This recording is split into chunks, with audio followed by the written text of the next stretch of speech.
Good afternoon. I hope you're all doing well today. Today I will discuss the intricate topic of mental health. Before I begin, let me ask you one question. How are you guys all doing today? I ask this because everyone in this room has experienced some sort of mental health. You've all either experienced happiness or sadness to joy to grief. Mental health affects everyone in this room and plays more of an impact than we think it does. As humans, we tend to invalidate our feelings constantly. Our inner struggles or moral dilemmas, we tend to bottle them up and not confide in anyone because of fears. Why? I ask myself this because when we're in physical pain, the first thing that we do is get help. Whether we go to our parents to ask for a Band-Aid or we go to the hospital to get fixed up, we always get help when we're in physical pain. Yet when we're in mental pain or struggling internally, we stray away from getting help because we see it as less important, but that shouldn't be the case. Mental health is just as important, if not more, as the physical health. To emphasize, I will be using sources from the CDC, the Johns Hopkins Bloomberg School of Public Health, and the Substance Abuse and Mental Health Administration to support my points.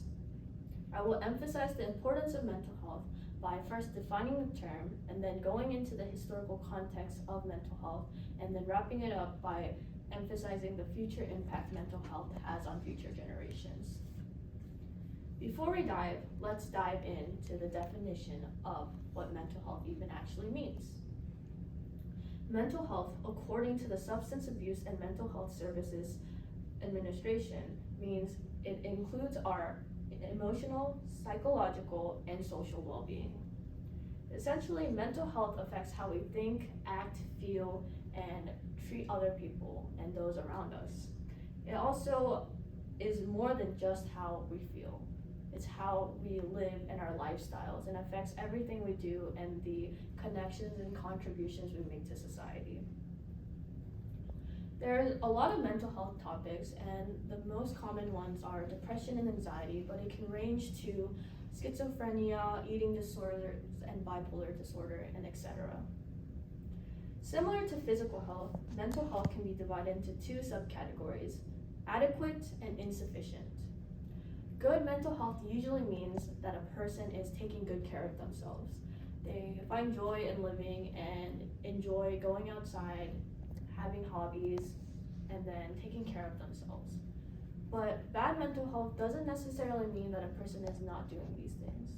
For example, a person can be doing everything that's written in the books, such as going outside, talking with friends, having a social life, investing in interests and hobbies that they enjoy, cleaning their room, personal hygiene, again, everything written in the books, but still have mental health issues.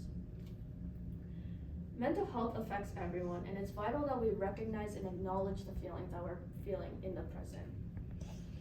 But with that being said, was it the same thing back in the past, or even 100 years ago? Now that you understand the definition, let me transition into the historical context of mental health and how much has changed since then. Mental health has been an ongoing conversation since the late 1800s. And of course, it has been a thing since the age of humanity. But Dr. Wallace Mandel from the Johns Hopkins Bloomberg School of Public Health states in an article titled "Origins of Mental Health" that mental health has a long history in the US, having first been used by William Switzer in 1843. Though the topic has grown, there are still many stigmas and misconceptions about this topic. For example, one being mental health equals weakness. This is one main reason why teenagers or the younger generation fails to open up, because they're scared to be seen as weak. Mental health is important to me because I suffered through it in my middle school years. I was super insecure and I found it hard to be included in things without having an inferior complex. But I was able to get out of this kind of mindset after reaching out to people and acknowledging how I feel and how I felt was valid. There are many solutions people can go to and many resources that are available to us, especially now due to technology, such as On the CDC, there are many hotlines that you can go to call and talk to someone who specializes in that certain category. Also, you can reach out to a loved one or even beginning a therapist. Mental health is something that you have to nurture, and just like physical health, you have to work on and take time taking care of. This brings me to the last point of how mental health continues to make a difference in the future, and even now. In recent years, the conversation of mental health has grown tremendously. It has been more normalized thanks to social media, and though that comes with its pros and cons, overall, it has allowed more people to open up about how they are feeling.